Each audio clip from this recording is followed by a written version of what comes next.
Oui, Dominique, Oui. voilà, merci beaucoup pour toujours cet exposé passionnant. Mais je voulais savoir le message, parce que là, on voit un masculin, la force indomptable du masculin. Et quel est ce message? Parce qu'en fait, le masculin, la force du masculin, elle va à la destruction, mais Ouais. pas à la construction. Et voilà, c'est un peu, disons que c'est pas la fin d'un conte de fées. C'est un peu une fin où on se dit, bah, la force masculine, elle est destructrice Oui. à l'extrême. Hum. Et Oui. comment maîtriser et pouvoir utiliser cette force constructrice, cette force masculine très puissante, mais pour construire et pas pour détruire. Hum. Parce qu'on voit avec, aussi dans l'actualité, avec Ouais. nos présidents trop puissants qui vont à la destruction parce que cette force est trop masculine ou trop Hum. destructrice. Et comment utiliser la force masculine Hum. pour la construction? Alors, un premier niveau de réponse, Daniel, c'est que dans les mythes, il n'y a pas de morale.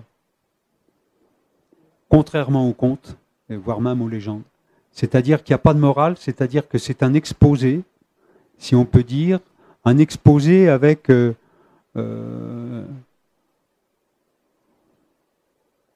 toutes les dimensions de conscience différentes qu'on peut capter ou pas, ou maintenant ou plus tard, ou jamais. Et pour les mythes aussi, surtout pour celui-là, il y a, et c'est là où Pirène remet le doigt dessus, c'est qu'il y a une dimension prophétique. Parce que quand je disais tout à l'heure que les mythes fonctionnent par cycle, après du féminin, il y a du masculin, et comme tout cycle, ça va jusqu'au bout du cycle, où c'est de plus en plus dur, de plus en plus serré, enfin pour après pouvoir passer à autre chose, qui sera de toute façon, peut-être qu'on ne le verra pas, nous, enfin en tant qu'être incarné, mais vers du féminin, ou en tout cas vers des émanations et peut-être des choses plus incarnées au niveau du... Et le mythe, il nous enseigne là où on est. Alors ça peut être là où on est, là où on en est, et c'est pour ça en préambule, je parlais d'information, parce que le mythe véhicule des informations, et on prend et on capte les informations telles qu'elles sont. Enfin, telles qu'elles sont en résonance avec nous. Et, comment dire, ce que j'ai évoqué là,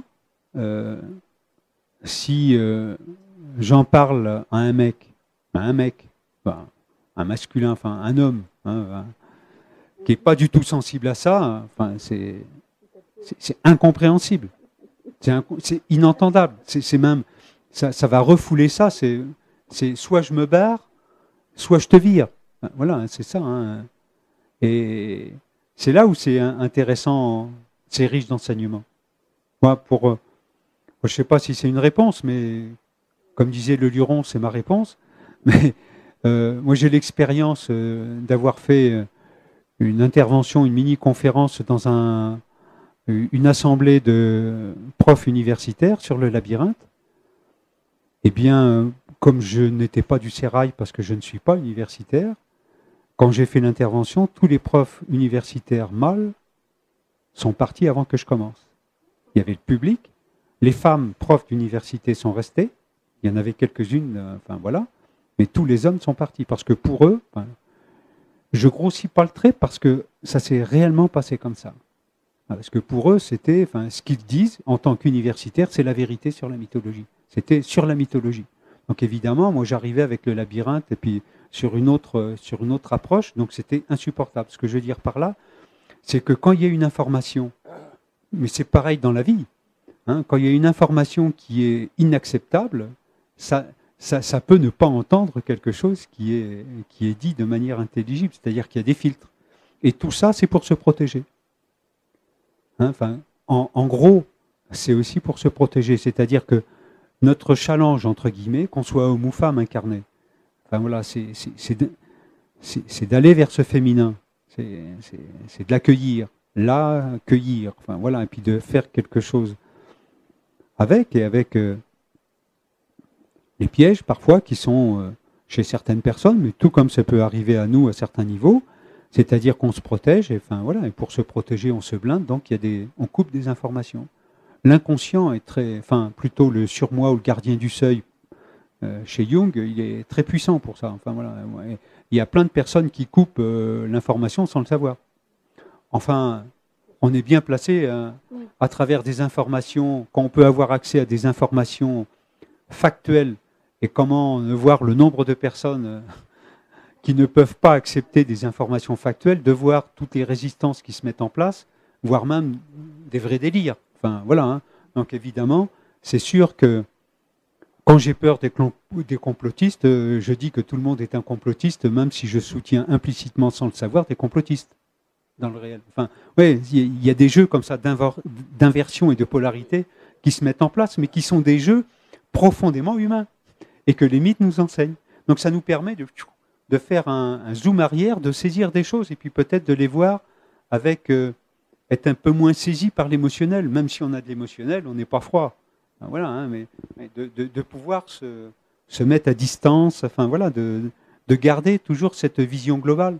Ce qu'Héraclès, à travers ses épreuves, mais surtout sa vie, on va dire, de sa conception jusqu'à sa naissance, c'est une vision globale de l'âme humaine. Et puis avec tous les aspects qu'il peut y avoir. Et donc, ce qui est intéressant dans les mythes, comme dans tous les mythes, c'est que ça nous pointe quelque chose ou des thématiques, tout en ayant toujours le panorama. Donc voilà, et là, même l'actualité, enfin, ce qu'on vit depuis 1 an et demi, enfin, voire même un peu plus, ça faisait assez longtemps que j'avais pas fait de conférence sur ce thème-là. Je vois le mythe autrement. Enfin, avec d'autres richesses, avec d'autres éléments d'information. Hein, mais effectivement, le masculin, il est là. Mais il est là. Je comprends que le mythe, c'est une information, mais c'est aussi une réalité. Oui. Le masculin, voilà. Donc, Oui. aller dans l'unité, c'est réconcilier le masculin et le féminin Oui. en chaque individu, que ce Oui. soit homme ou femme. Oui. Et peut-être être... alors, je vais grossir le trait dans l'expression que je vais dire. Hein, mais être capable d'accepter qu'on porte en nous un Héraclès, avec toutes les monstruosités qu'il est capable... Mais si, avec la démarche, on est un peu comme Michael et puis qu'on a le pied dessus, hein, pour éviter qu'il nous empapaoute, enfin voilà, qu'il nous entraîne, ouais, c'est ça. Mais il est là. Il est là. Hein. Et les héros, c'est... Enfin, quels que soient les héros, hein, Persée, Thésée ou Achille, voilà, il nous donne ces méta-informations, si on peut dire. Hein. Achille, c'est presque pire. Hein. C'est l'archétype du guerrier, lui. Enfin, voilà, il pense, il vit que la guerre. Et pourtant, c'est le seul héros grec qui soit né d'une déesse, à ma connaissance. Il est né d'une déesse et d'un mortel. Et c'est le pire des guerriers. On dit Achille, c'est le plus grand des guerriers. On en fait des films. Donc il faut tous les acteurs de cinéma bodybuildés pour pouvoir incarner ça. Enfin voilà, parce qu'on en est encore là, hein, dans la représentation. Et c'est là, c'est une réalité qui est là, potentielle.